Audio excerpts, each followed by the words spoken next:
जा रहे हैं, ये भूल भुलैया दीवारों के अंदर है, 15 फीट चौड़ी दीवारों के अंदर, जिसके अंदर कहीं पे रास्ता 2.5 फीट का है, कहीं पे 3 फीट का, कहीं पे 4 फीट का और कहीं पे 8 फीट का। जिसके अंदर घुमाने पर तो हम आपको छोड़ देंगे, आपसे कहेंगे ट्राई करिए, बाहर निकलिए। जब आप बाहर निकलने में कंफ्यूज होंगे तो हम आपको बाहर ले जाएंगे। भूल जाइएगा तो भूल भुलैया समझिएगा, नहीं तो नवाब साहब ने भूल भुलैया नहीं बनवाई थी, इमाम बाड़ा बनवाया था। इमाम माने अवतार, बाड़ा माने घर, लोग इसको भगवान घर भी कहते हैं। दरगाह बनी हुई है, दरगाह का टिकट नहीं लगता है, लोग दर्शन करने के लिए फ्री भी आते हैं। तो ये है बिल्डिंग के मालिक, जिनका नाम है नवाब आसिफउद्दौला बहादुर, लखनऊ के 4थे नंबर के नवाब हैं।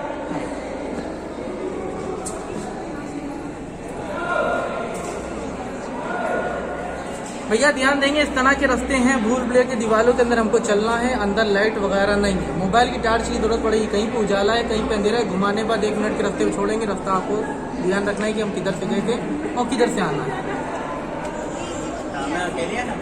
नहीं, घुमाने के बाद देखिए जैसे 1 मिनट का रास्ता होता है, जिससे हम आपको ड्राइव छोड़ेंगे, आप कहेंगे रास्ता ढूंढिए। जब आप हमसे कहेंगे गाइड साहब बाहर निकालिए, तो वहाँ से बाहर निकालिए।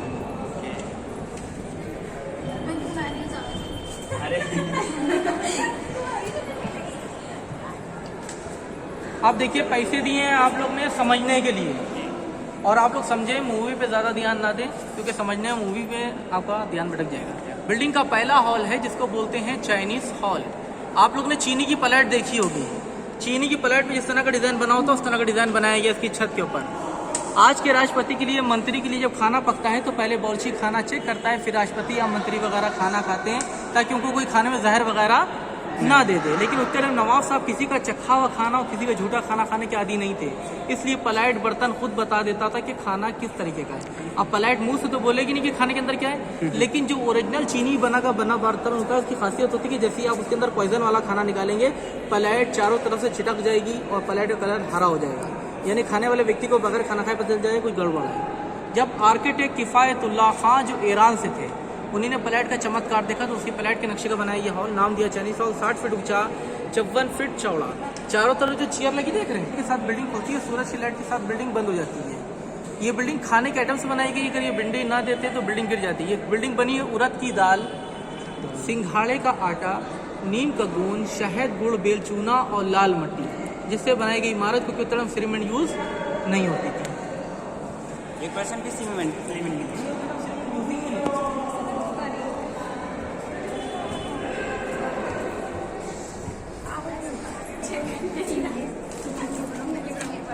अच्छा, इतने टाइम जितने भी घर ज़्यादातर बने हुए सीमेंट से बने हुए हैं, और सीमेंट का बना घर 70-80 साल से ज़्यादा नहीं चल पाता।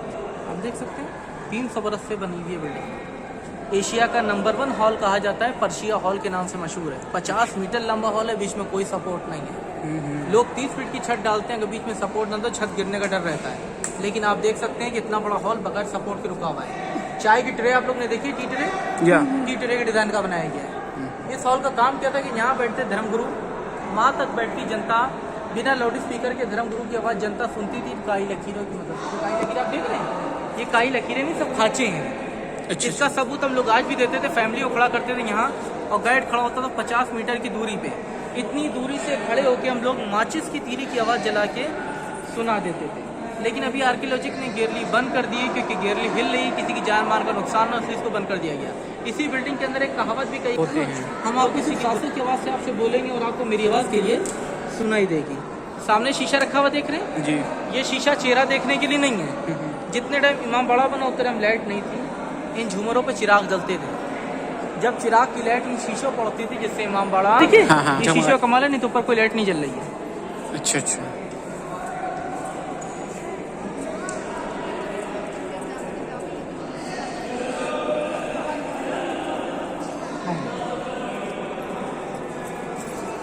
ये सब सामने जो रखा हुआ है ताज़िया है। ताज़िया आप लोग ने मुहर्रम उठते हुए देखा होगा, ये हज़रत इमाम हुसैन की याद में उठता है।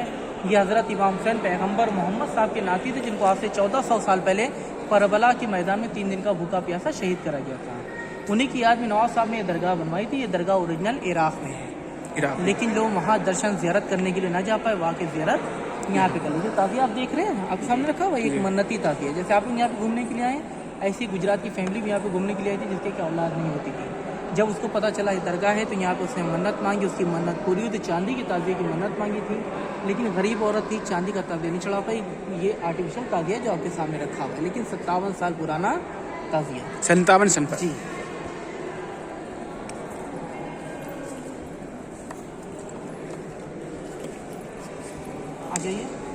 ये सामने जो ताज़िया आप देख रहे हैं, ये आपके सामने पेपर का ताज़िया बना हुआ है। हर मुहर्रम की पहली तारीख को यहीं इसी बिल्डिंग से इतना ही बड़ा ताज़िया मोम का निकलता है, जिसकी लागत आती है 3 लाख रुपए, जो यहाँ से उठ के छोटे मामड़े उतार दिया जाता है, वहाँ जाके रख दिया जाता है और 10 मुहर्रम के दिन उस ताज़िए को दफन कर दिया जाता है। तो लखनऊ में जो मुहर्रम की शुरुआत होती है वो इसी बिल्डिंग से होती है। अच्छा।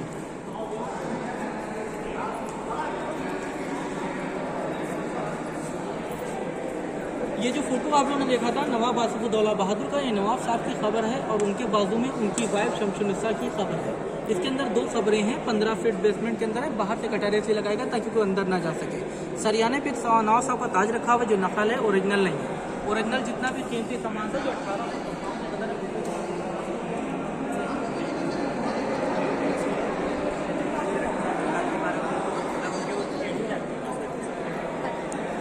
यही ताज है ना?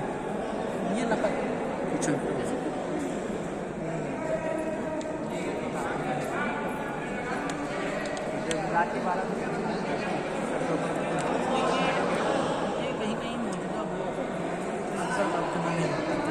कहीं कहीं तो ऐसा भी होता है, कहीं कहीं पे ऐसा भी होता है कि ताज़िए के अंदर से खून भी जारी हो जाता है, क्योंकि उनकी शहादत का दिन होता है। कई रोज़े ऐसे हैं लखनऊ के अंदर कि जो तस्बीह पढ़ते हैं, जो तस्बीह आपने देखा पढ़ते हैं तो तस्बीहें लाल हो जाती हैं रात के 12 बजे, यानी कि पूरी सफ़ेद तस्बीह खून की तरह लाल हो जाएगी। तो ऐसी ऐसी तस्बीहें भी होती हैं, ऐसी ऐसी तस्वीरें भी लखनऊ के अंदर हैं जिन तस्वीरों से आंखों से खून जारी हो गया है।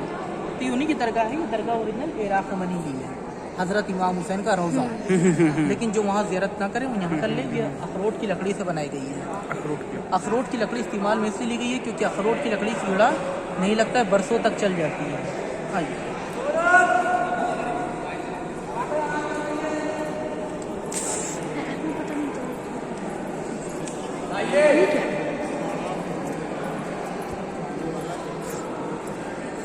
ये सामने जो रोज़ा बना देख रहे हैं, जो सामने अगर आप हिंदू हैं तो आपके लिए मंदिर है, हमारे लिए रोज़ा है। ये रोज़ा जन्नतुल बकी के नाम से जाना जाता है।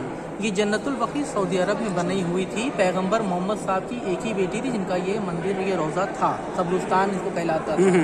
लेकिन मोहम्मद पैगंबर साहब की बेटी का रोज़ा 1926 में गिरा दिया गया। तो आज के टाइम पे सिर्फ एक मैदान है बकैया के नाम से मशहूर है।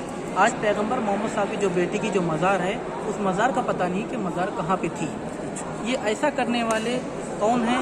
ISI का नाम सुना होगा। ये उसी तरह के मुसलमान हैं जिन्होंने इस तरह काम किया, जबकि पैगंबर मोहम्मद साहब की बेटी मुसलमान थी और उनका रोज़ा गिराने वाले मुसलमान। लेकिन कौन से? हर मुसलमान पे शक ना करिएगा, पैगंबर मोहम्मद साहब।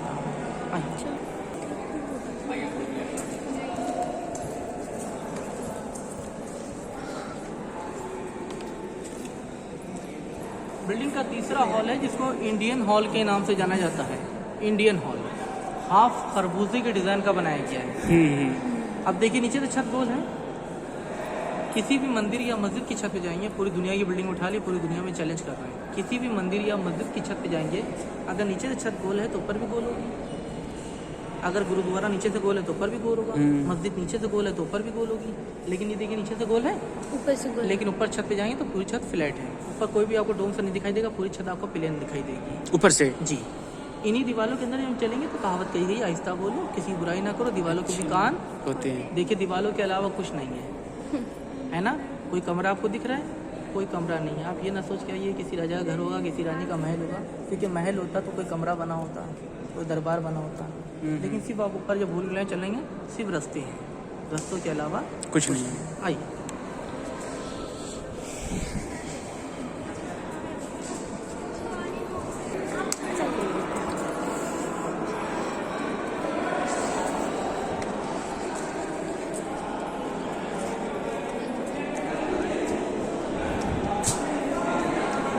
आपको नौ का महल दिखा।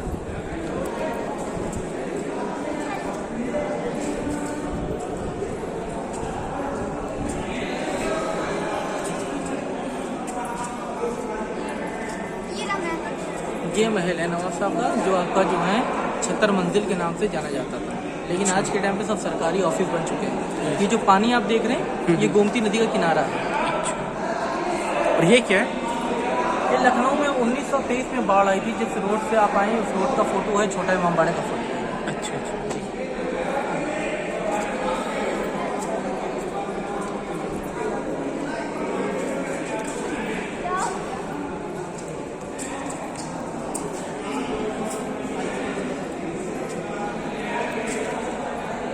सामने एक ब्रिज दिखाई दे रहा होगा। हाँ। ये ब्रिज आप जो देख रही हैं, आज के टाइम अगर इस ब्रिज को आप देखिए तो 60 फीट से ऊंचा है। अच्छा। ये लखनऊ में गोमती नदी में बाढ़ आई थी, इसका फोटो है। ये लखनऊ का सबसे ऊंचा पुल है, पक्का पुल, जिसका फोटो है ये। तो इस रोड पे सब पानी भर गया था, कश्तियों के जरिए यहाँ लोग आते थे, छत पर शरण लेते थे। आइए दिखाते हैं।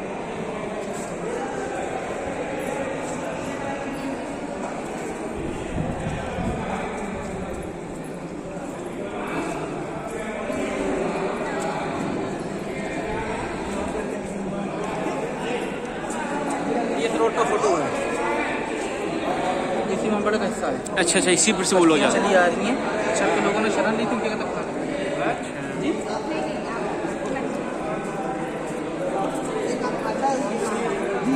ये जाए दिखा देना है।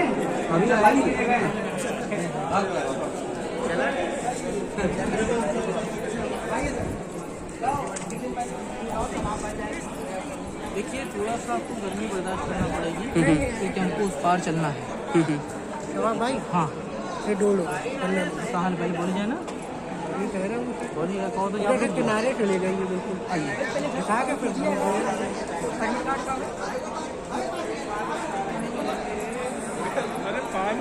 ना।